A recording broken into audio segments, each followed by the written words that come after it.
A palavra de Deus é a palavra de Deus, tanto na boca dele quanto na minha.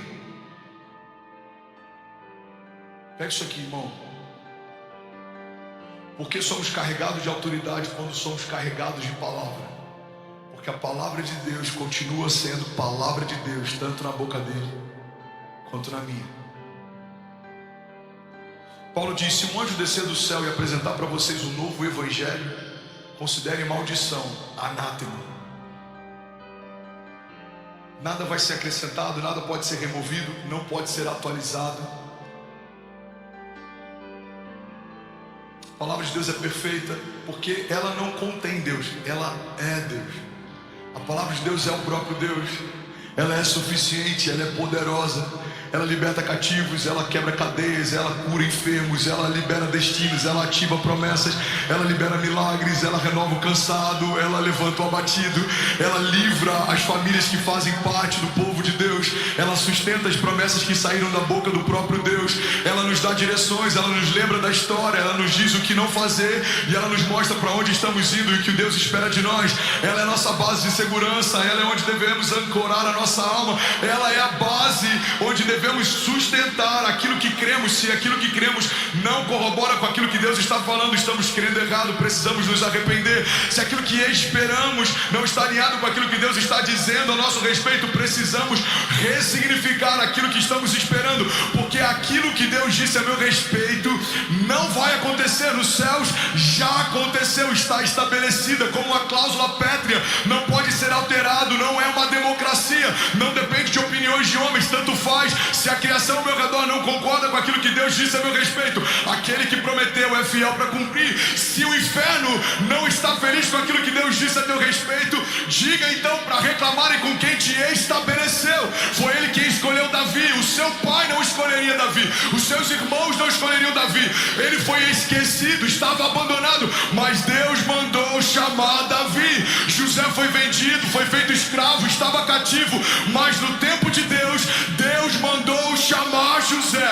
Paulo era um perseguidor de igreja, matava cristãos, ele era alguém que estava fazendo algo ruim e tinha mãos sujas de sangue, mas Deus mandou chamar Saulo. Irmão, talvez você em algum momento era a pessoa mais improvável para viver promessas de Deus, carregar ações de Deus, mas a despeito do teu passado, Deus mandou chamar você.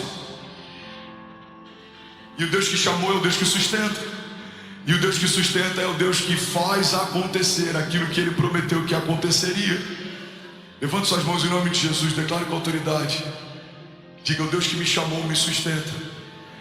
Vamos, diga com autoridade, feche teus olhos, diga: o Deus que prometeu é fiel para cumprir. Ele não é homem para que minta, nem filho do homem para que se arrependa.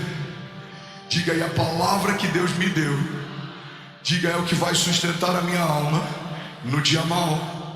Diga: mesmo que eu ande pelo vale da sombra da morte, mal nenhum eu temerei, porque tu, Senhor, estás comigo.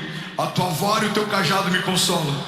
Vamos declarar com autoridade, diga: eu sei que o Senhor prepara uma mesa para mim na presença dos meus inimigos, e Ele me honra ungindo a minha cabeça com óleo, e o meu cálice faz transbordar. Diga: eu verei a bondade de Deus todos os dias da minha vida. Eu verei a fidelidade de Deus na minha geração e nos filhos dos meus filhos. Diga: a cada nova estação, novos milagres, novas promessas, novas vestes, novos níveis de autoridade, novas patentes espirituais. Vamos, alguém comigo, diga: a cada novo deserto, novos aprendizados, raízes mais profundas em Deus. Diga: eu não vou olhar para a esquerda nem para a direita, eu elevo os meus olhos aos montes e eu sei de onde vem o meu socorro. Vamos, igreja, diga: o meu socorro vem do Senhor que fez os céus e a terra. Você pode dar um brado de liberdade no seu lugar? Vamos, será que alguém pode fazer barulho? Aleluia! Aleluia! Fala comigo: a palavra de Deus é a palavra de Deus, tanto na boca dele quanto na minha. Isso não é arrogância, Isso é zelo. Precisamos ter cuidado com aquilo que falamos a partir daquilo que ouvimos, porque a palavra de Deus é a palavra de Deus, tanto na boca dele quanto na minha. Ezequiel 37:4 diz assim: Filho do homem, esses ossos poderão tornar a viver? Eu respondi: ó soberano Senhor, só tu sabes. Então ele me disse, fala comigo, então ele me disse: profetize a esses ossos e diga-lhes, ossos secos, ouçam a palavra do Senhor. Assim diz o soberano. Irmão, o versículo 4 fala só a respeito do que ouvimos e do que falamos. O profeta ouve de Deus, fala o que ouviu. Diga, filho do homem, diga a esses ossos secos. E aí o profeta se vira para um vale de ossos secos e diz: vale de ossos secos, ouçam o que diz a voz do Senhor. Por que muitas mulheres não ganham seus maridos através do testemunho? Porque ao invés de dizerem o que Deus diz a respeito deles, querem dizer o que elas sentem sobre eles. Por que muitas vezes a gente fere pessoas? Como líder, várias vezes eu preciso lidar com esse desafio, porque muitas vezes ao invés de liberarmos o destino a partir daquilo que Deus diz sobre eles, falamos aquilo que sentimos sobre eles. Por que muitas vezes a gente amaldiçoa aquilo que Deus nos confiou sem perceber? Reclamamos da empresa que um dia oramos para ter, reclamamos de filhos que um dia oramos para gerar, reclamamos de casamentos que um dia oramos para vivenciar. Por quê? Porque quando a gente para de falar o que Deus fala, a gente começa a falar o que a gente sente. E é isso que tem roubado de muita gente o sobrenatural de Deus. Porque sentimento passa, mas as palavras de Deus não passarão, diz o Senhor. Falamos aquilo que não queríamos viver. Irmão, guarda isso aqui em nome de Jesus. A dinâmica que Deus estabeleceu a partir do poder da palavra da fé não é para falarmos o que não queremos viver, é para falarmos o que queremos viver. A Bíblia não diz que no princípio criou Deus os céus e a terra era sem forma e vazia, havia escuridão. Então Deus disse: uau, que lugar escuro, e bum, ficou mais escuro. Não. A Bíblia diz que Deus viu escuridão, mas profetizou luz. Ele viu um lugar sem forma e vazio e profetizou o que ele queria ver.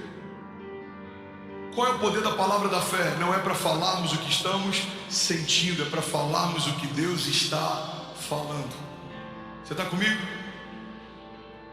Então a gente vai chegar na empresa na segunda-feira e você vai falar: cara, não aguento mais. Então você vai falar assim: Senhor, eu creio que ainda essa semana o Senhor vai me surpreender com milagres, sinais e maravilhas. Pai, eu creio que aquilo que o Senhor disse a respeito desse negócio vai se cumprir. Abra as comportas dos céus, libera sobre a minha casa bênçãos sem medidas, de tal maneira que os meus celeiros não comportarão. É o que a gente está vendo na igreja. Eu acredito que não existe uma igreja pequena, existe uma visão pequena de igreja. Eu sei o que Deus me disse, eu sei o que Deus me mostrou. Eu preciso falar aquilo que eu estou vendo, eu preciso falar aquilo que eu estou ouvindo. Alguns dizem: pastor, você não acha que já está bom? Eu preciso comunicar aquilo que eu ouvi de Deus. Nem começou. Sim, temos desafios, muitos. A gente precisa melhorar no discipulado, a gente precisa melhorar no kids, a gente precisa melhorar na logística, a gente precisa melhorar no parque, a gente precisa... Irmão, mas tudo isso faz parte daquilo que Deus está fazendo. Porque se Deus está mostrando isso para você, é porque Ele espera que você faça parte da solução daquilo que está vendo. Deus está chamando a gente para construir a igreja que a gente sonha. Mas eu vi essa igreja, eu estive lá, eu preguei nesse púlpito. Eu sei como ela é gloriosa, ela é saudável, ela é cheia de homens e mulheres de Deus apaixonados pela palavra de Deus. Ela é cheia de caçadores de Deus, aqueles que são famintos por avivamento. Ela tem homens de Deus que são empresários grandes na nação e que entenderam que a maior riqueza é patrocinar um projeto de Deus do que acertar num novo negócio. Irmão, ela é cheia de intercessores que alguns são anônimos, desconhecidos, mas não fazem porque são vistos, fazem porque sabem que foram chamados para fazer. Essa igreja ela é gloriosa, ela tem uma geração de crianças que carregam uma carga profética, ela tem uma geração de jovens e adolescentes cheios da vida de Deus. Ela flui nos louvores, ela ama a palavra, ela flui nos dons, ela crê em milagres, ela não se contenta com aquilo que viveu na estação passada, ela sabe, o Deus que fez no passado vai fazer de novo. Ela sabe que existe mais, ela quer mais. Eu já estive lá, eu já preguei lá, eu congreguei lá, irmão. O lugar que Deus está nos chamando é maior e mais glorioso e mais poderoso e mais incrível e mais saudável, mais denso e mais vivo do que tudo que já vivemos, pedimos, pensamos. Então eu não posso falar da igreja de hoje a partir do que eu sinto, eu preciso falar da igreja de hoje a partir do que eu ouvi. Você está comigo? Precisamos profetizar o futuro, precisamos trazer à existência as coisas que não são como se já fossem, precisamos tratar as coisas que não são como se já fossem. É a prova das coisas que não se veem, uma firme convicção. Eu lembro quando questionaram a importância da homologação de um L-ponto, e eu falei, a gente vai precisar ter mais de um, já chegamos nesse lugar. E nem começou. Eu lembro quando a gente pegou um prédio do Kids e a gente falou, cara, tem que ser o prédio inteiro para o Kids. Pastor, não precisa de tanto, um andar inteiro não dá mais vazão, já começou. Vamos, alguém comigo aqui? E eu quero que você pegue isso para a sua vida prática, para a tua família, para o teu casamento, para a tua história, para a tua jornada. Para de falar o que você sente, fale aquilo que Deus está falando. Os nossos sentimentos são momentâneos. Se fôssemos ouvir Daniel no dia mau, talvez ele diria algo diferente do que ele disse no dia do livramento, da restauração. Se fôssemos ouvir alguns dos heróis da fé no dia do deserto, talvez o que eles diriam é diferente do que eles disseram no dia seguinte. Irmão, a palavra de Deus diz, o nosso choro pode durar uma noite, mas certamente a alegria vem pela manhã. Você concorda que as nossas falas no dia do nosso choro são diferentes da nossa fala no dia do nosso milagre? Então fale como alguém que vive milagre, mesmo enquanto o milagre ainda não está acontecendo. Caminhe como tal, se porte como tal. A Bíblia diz, Filho do homem, esses ossos poderão tornar a viver? E eu respondi, ó soberano Senhor, só tu o sabes. Então ele me disse, profetize a esses ossos e diga-lhes, ossos secos, ouçam a palavra do Senhor.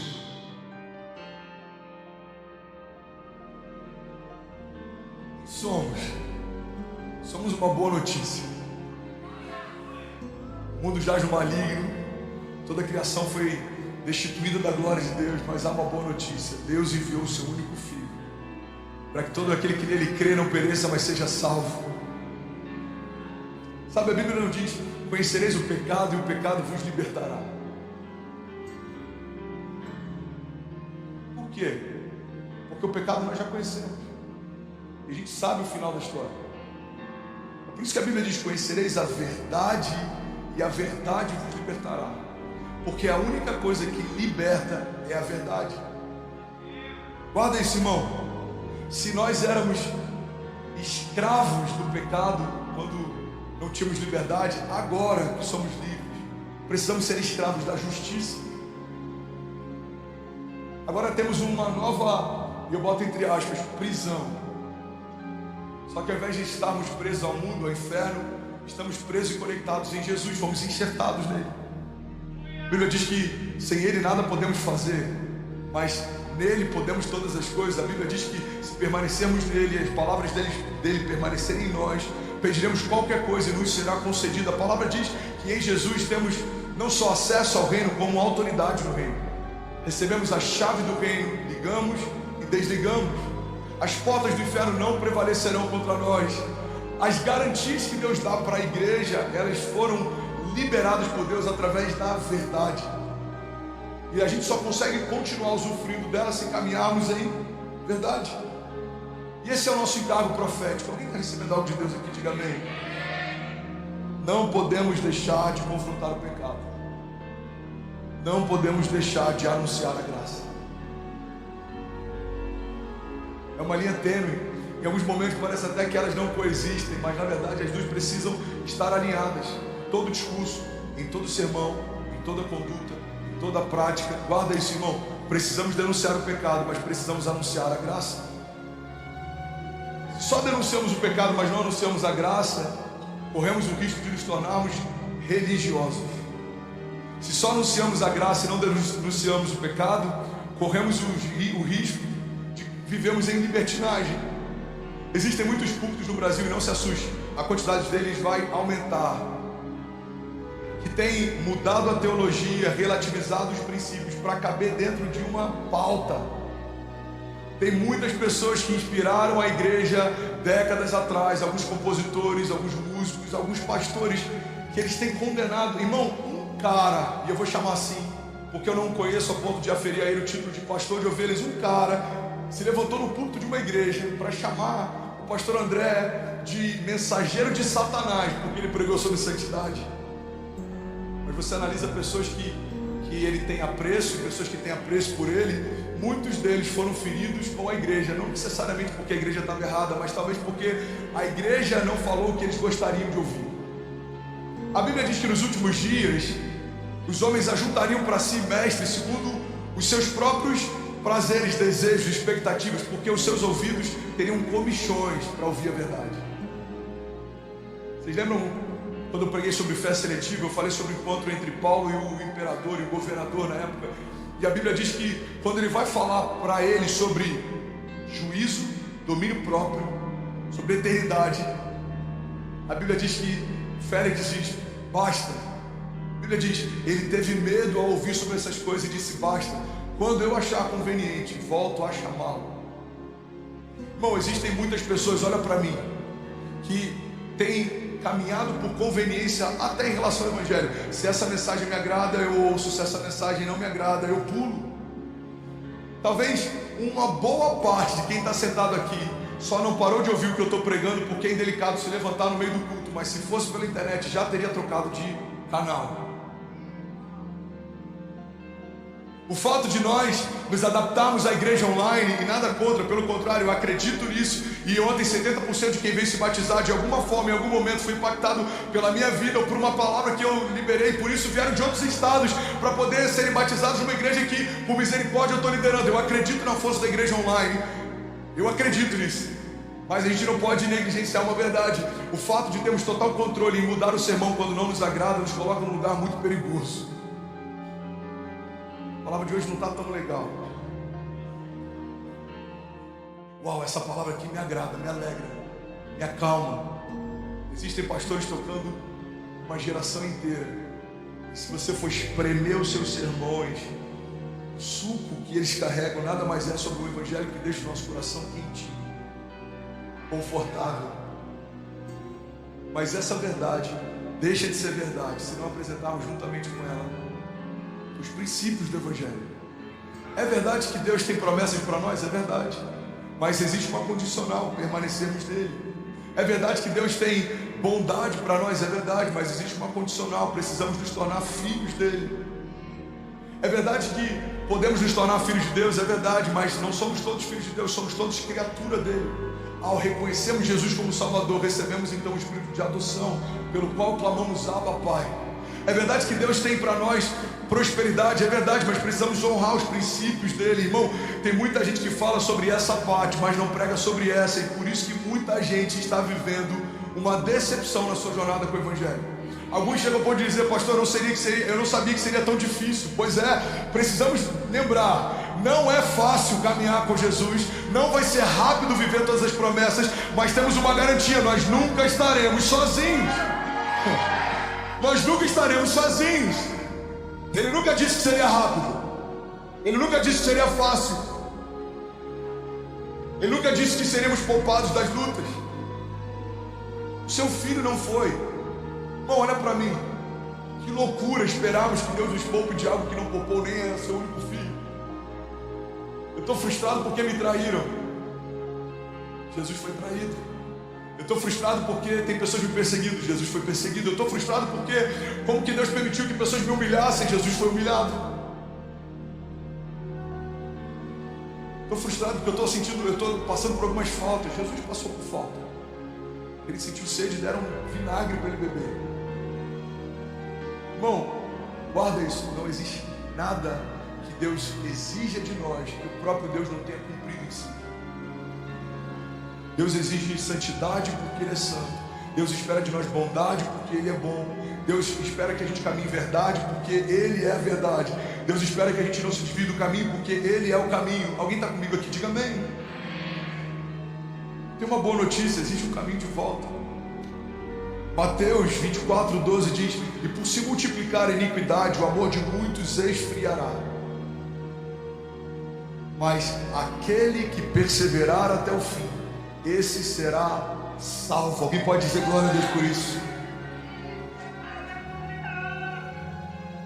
Eu só preciso de mais 5 minutos, eu vou finalizar. Atos 3:19 diz: arrependam-se, pois, e voltem-se para Deus, para que os seus pecados sejam cancelados. Isso é muito forte, irmão. Igreja, guarda isso. Graça sem verdade vira libertinagem. Verdade sem graça vira religiosidade. Se nos nossos púlpitos a gente só falar sobre verdade, mas sem graça, a gente pode caminhar debaixo de uma dinâmica de antiga aliança. Mas se a gente falar só sobre graça sem verdade, a gente pode correr o risco de viver por uma hipergraça. A gente precisa entender que Ele é paz, Ele é bom, Ele é justo. Mas isso não anula nele o fato dele ser fogo consumidor, ser um justo juiz. Alguém está comigo? A graça sempre diz: é possível. É possível viver um novo começo. É possível receber uma segunda chance. É possível viver promessas. É possível ver Deus abençoar você e os frutos do seu trabalho. É possível, é possível, é possível ser curado. É possível viver debaixo de uma aliança. Mas a verdade sempre vai dizer: é preciso.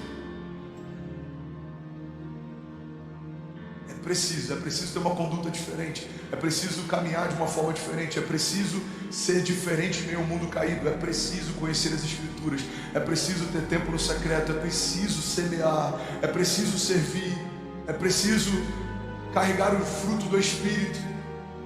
Guarda isso, irmão, a graça é possível, é possível, é possível, a verdade é preciso, é preciso, é preciso. Se a gente só falar sobre verdade, só vai falar sobre o que é preciso. Você tem que fazer, você tem que fazer, você tem que cumprir. Se a gente só falar sobre a graça, a gente só vai falar: é possível, você vai ver milagres, você vai ver promessas, você vai romper, vai ser tudo bom, vai ser tudo maravilhoso. Mas quando as duas coisas se completam, a gente vive uma vida plena em Deus. Eu entendo sobre o que é possível viver e eu entendo sobre o que é preciso fazer. Sejam santos como eu sou santo. O que é graça, André? Graça é o poder para viver acima do pecado.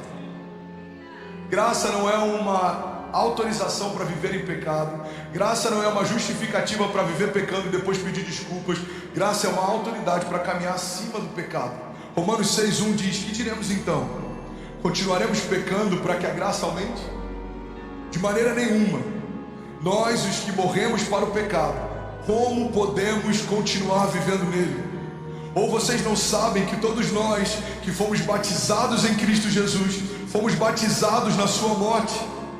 Portanto, fomos sepultados com Ele na morte por meio do batismo, a fim de que assim como Cristo foi ressuscitado dos mortos, mediante a glória do Pai, também nós vivamos uma vida nova.